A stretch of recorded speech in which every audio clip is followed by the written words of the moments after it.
রথের মেলায় যাবে অথচ কাদা চটকাবে না, তা কিন্তু হবে না বন্ধুরা। Hello guys, welcome back to my another mini vlog. তো আমি আর দাসবাবু গিয়েছিলাম মেলায় ঘুরতে। গিয়েই প্রথমে দেখলাম একটা বড় মিকি মাউস বাচ্চাদের জন্য। আর মেলা মানে তো বড় ছোট সকলের জন্যই রকমারি জিনিস উঠেছে, যেমন বাচ্চাদের খেলনা।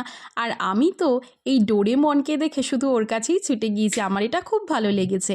তাছাড়া কিছু কিছু জুয়েলারি, কিছু কিছু ফ্লাওয়ার্স, প্ল্যান্টস, অনেক কিছুই ছিল। এছাড়াও ঘর গোছানোর জন্য নানান রকমের সামগ্রী, ঠাকুরের জিনিস, সমস্ত কিছুই ছিল। তো মেলাটা ছোটোখাটো হলে কি হবে, খুব ভালো লেগেছে আমার। মেলা ঘুরতে গিয়ে আমার তো শুধু একটা জিনিসের দিকেই চোখ, সেটা হলো কি কিনবো কি কিনবো। দেখো এই ছোট্ট ছোট্ট ক্লিপগুলো আমি কিনেছি। তাছাড়া আরও একটা ক্লিপ কিনেছি, সেটা ভিডিওর মাধ্যমে তোমাদেরকে দেখাতে পারলাম না। এবার চলে এলাম খাওয়া দাওয়ার দিকে। দেখো খাওয়া দাওয়া করতে গিয়ে কি যে নাজেহাল অবস্থা হয়েছে আমাদের। যেখানে রেস্টুরেন্ট সেখানে কি কাদা, আর এইভাবে বস্তা বিছিয়ে দিয়েছিল। সবার প্রথমেই আমরা নিয়ে নিয়েছিলাম এগ রোল। এই এগ রোলটা খেতে একদমই ভালো ছিল না গাইজ, একদম বাজে ছিল। না ছিল ঝাল, না ছিল নুন, কিচ্ছু ছিল না।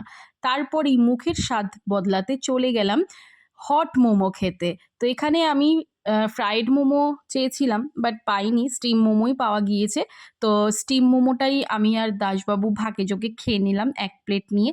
আবারও একটু দুজন মিলে ফটোশ্যুট করলাম, বাট দাসবাবু তো আসতেই চাচ্ছিল না। এইবার ফুচকা খাওয়ার পালা। আর ফুচকাটা যখনই গালে দিয়েছি, একটা ভিডিও করছিলাম, ঠিক সেই মুহূর্তেই আমার এক দেওরের সঙ্গে দেখার, সে আমাকে একটু লজ্জা দিয়ে দিল।